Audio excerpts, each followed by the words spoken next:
Hey YouTube DJs, this is DJadvise, also DJ Morrow. I'm a little tired today, but I'm going to address a subject here. I don't.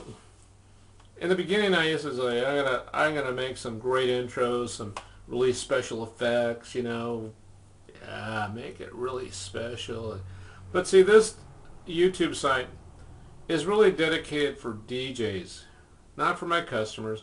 I have another YouTube place for my customers to see my testimonials, to see what I do in action, and that's just for my customers. It's not even for DJs. I don't want to give you the site because it's mostly just for my customers. Besides, you can't see subscriptions or friends or anything on that YouTube site. It's just mostly for testimonials and what I do as a DJ. But I want to address something. Brian S. Red and Jonathan Elskins, those guys were the founders of YouTube DJ, as far as advice and help and for, all that kind of stuff. I mean, I admire those guys and I always will. I wanted to give the same thing out to those DJs. I think we all do it for that reason. At least I do it for that reason. I want to give DJs advice, some information on what I know. I mean, I've been around for a while. I mean, I started back in 1976. So hence the name DJadvise. That's why I do. I just try to give it the best advice possible. Once again, it's just my opinion. Doesn't mean it's accurate all the time. I'm not the expert. I'm just giving you my opinion, how I feel. But I will let you know something that I do believe, and I've always said to all DJs out there, if you're listening to all those DJs, if this makes common sense kind of knowledge, I always try to use logic. And sometimes I think when I use logic, it sounds sarcastic to some of the DJs when I email them or PM them. And I apologize because I realize some of these DJs are like starting at way young. Like some of them are already like wanting to be DJs and they're like only like maybe 10 years old. You know what I'm saying? So a lot of times when I try to use just my logical, common sense experience, it sounds sarcastic to them. And I apologize to you guys if it does sound like that. I'm not trying to brush you off or anything. I'm just trying to tell you the honest truth. So here I'm going to give you some advice.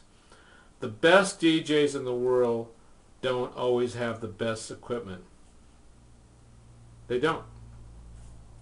But what they do with the equipment they have, they use it to their best ability. In other words, I've changed that around a little bit because it doesn't matter. You can make, there's a saying, you can make a purse out of a sow's ear. That's in the Bible. But there's a lot of things you can make better because of your skills and because of your professionalism.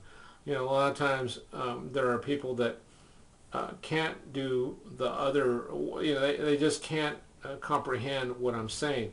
They don't understand that, oh yeah, well, do I have to have the best, this or the best that? No, you don't. That's if you want to impress your other DJ friends, and if that's what you want to do is impress other DJs, then that's fine too. So what? Who cares? Then that means you're a hobbyist. And there's a difference between a professional and a hobbyist. And that's what I want to address as well. So I even did a seminar on that at one time back in the day. I want to let you know a little bit about me first. I started back in 1976 as a club DJ. Then I went back and forth from mobiles to clubs. And back then, I remember my first gig. It was at the Holiday Inn. I remember where it was. And I remember how much I was making each night. I was making $350 each night for a 4-hour night, okay? And back when it went back, I started going to back and forth. I was making more money on my mobile DJing. I was making like about, I'm going to say like $450 to $500. That was back in the 70s. And as it progressed, I went into the 80s. I was making around $450 to $650 on $450 on my clubs and about $650 on my mobiles. So my mobiles are always making more money than my club, pay. But I didn't care because I enjoyed both. And 90s, I was making around $750, and I was making about $1,200 in my mobile gigs. And then the year 2000, I was making $850 on my club engagements, and I was making about $1,800 on my mobile gigs. So that's how it worked. But what I'm hearing is a frightening and really, really bad kind of trend. And I'm thinking it's because maybe I'm giving advice to DJs that can just use whatever, and they become DJs because they think they can. And I agree with Brian S. Red. A lot of times it's not just because you want to put yourself out there. You have to have those skills. But the biggest skill you need, not just the technical skills, you need your social skills and your communication skills. I'm not the best communicator, but I will say I'm always learning. I always have that mindset that I always learn. From all the YouTube DJs to any place I can learn, I'll try to learn. A lot of times, even on Facebook, I'll give you an example. Funny thing on Facebook. I thought Facebook was like, like email, so here's a funny thing. I would just erase everything, because I thought my thing should all be clear, so I'd erase it. But I didn't realize it was erasing everything I did. The part of Facebook is you want to have that wall built up and all kinds of information. Dummy me, see? But people showed me, and I learned from other people why that you should do it that way. So sorry if I erased all those things on Facebook, and I didn't want to insult anybody, but anyway. See, I'm learning. I always have an open mind to learning new things. And other DJs on YouTube, I just want to give you kudos, because a lot of the YouTube DJs have shown me a lot of things as well. MobileBeat is a perfect example. If you have a chance, go to MobileBeat, because that's a really good place to network and see equipment, but also network and develop friendships. I'll be honest with you, the friendships are priceless. You can't put a price on friendships. I want to also let you know, the reason I'm putting this video out is because tomorrow I'm going to go to the Southern California American DJ Association. I'm not going to go into it right now. I want to go into something that makes sense about something I want to say about that. It's not for everybody.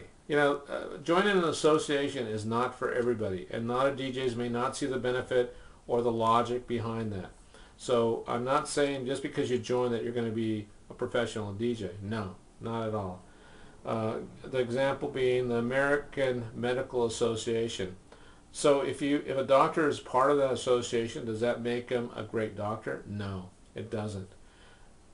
What makes him a great doctor is his social skills, his communication skills, his passion to learn more. Because if you just have a mindset where I know everything, nobody can teach me anymore because I know everything, that's a wrong way to think. It really is. For any, I don't care what you're doing, you can't think that way.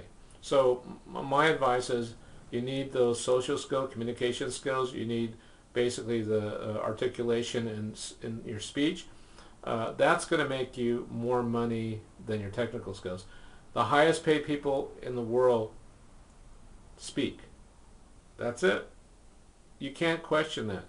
The highest paid people in the world speak. That's all they do.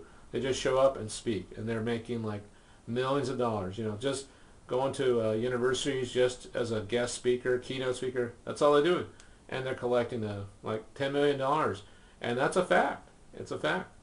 So I just want to address that. But the thing I want to address is if you have a chance and you really want to become not a hobbyist, because I call everybody else that does not take this as a profession, I call it a hobby. And it's okay to have a hobby. If you think this is a great way of an outlet for your social or hobby things, that's good. More power to you. But for me, it's a profession. So I just want to promote something, and this is, I used to be a member in 1999, and this is my book, The American DJ Association. I'm going to be going to that meeting tomorrow, and I just encourage everybody, I'm going to make some videos, and hopefully that will give you some incentive to even check it out if you can. But anyway, with that said, I just want to say thank you for supporting my YouTube channel. Thank you. I hope you got something out of this. Leave your comments. Subscribe if you want. Anyway, good gig. God bless. And as Brian S. would say, practice and enjoy. God bless. Bye now.